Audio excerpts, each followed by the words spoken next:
Assalomu alaykum, hurmatli vatandoshlar, qanday ahvolinglar, yaxshimi? Eng qisqa eng xabar. Amerika davlatida tarqalayotgan viruslar asosan oxirlashib bir berib qoldi.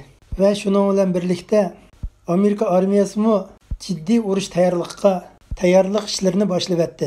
Hamda davron qilmagan asosda texmo ilg'or urush qurollari bilan Amerika armiyasini qurollantirish uchun ilg'or qurol zakaz qilish to'xtamlarini zakaz qildi. Amerika armiyasi birlik yetimda 478 dona F-35 tipdagi kurashchi urush aeroplanlarini zakaz qildi. F-35 tipdagi kurashchi urush aeroplanlari bo'lsa, hozir dunyoda eng ilg'or tipdagi va uning raqobatchisi yo'q bo'lgan urush aeroplanlari bo'lib hisoblanadi.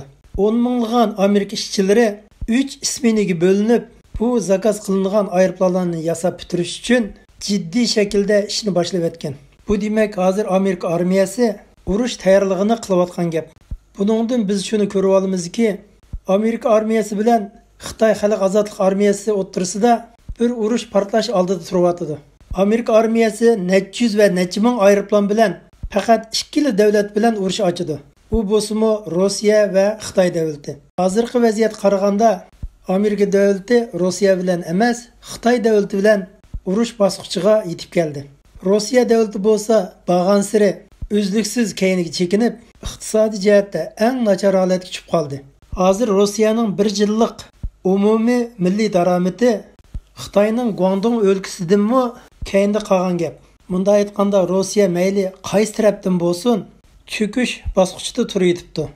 Rossiyaning prezidenti Putin bo'lsa, butun kuchi bilan o'zining huquqini va uning hokimiyatini saqlab qolish uchun jon talashayotgan bosqichda ekan. Ne Rossiyaning iqtisodini kuchaytirish, ne Rossiyaning harbiy kuchini kuchaytirish intayin qiyin bosqichda ekan. Hozir dunyoda Amerikaning birdan-bir dushmani bo'lgan Xitoy davlati 2 yilning oldida Amerika armiya ichida Xitoy xalq ozodlik armiyasini dushman deb bekitib bo'lgan ekan. Amerika havo armiyasi bo'lsin, Amerika dengiz armiyasi bo'lsin, Amerika quruqlikdagi jang qilish armiyasi bo'lsin, Amerikaning dengizdan quruqlik chiqish jang qilish atriti bo'lsin, Amerika olam bo'shlig'ida urush qilish armiyasi bo'lsin. Bu armiyalar 2 yildan buyon manevr qilayotgan jarayonda Xitoy armiyasini dushman qilib nishonlab kelgan. Amerika armiyasining strategik urush nishonimi Xitoy armiyasi bo'lib bekitilib bo'lgan. Hamda F-35 tipdagi kurashchi urush aeroplaniga kelsak, bu aeroplan ko'p iqtidorli aloyidligi bo'lib, hattoki dushman tarafning radariga tushmaydi ekan. Bu aeroplan havodagi dushman aeroplanini itib tushirishdan boshqa yana quruqlikdagi nishon va dengizdagi dushman nishonlarini pachaqlab tashlaydir ekan. Bu aeroplanning iqtidori yana Amerikaning eng kuchli va eng ilg'or bo'lgan F-22 tipdagi kurashchi aeroplandanmi texmo ilg'or va iqtidorli ekan.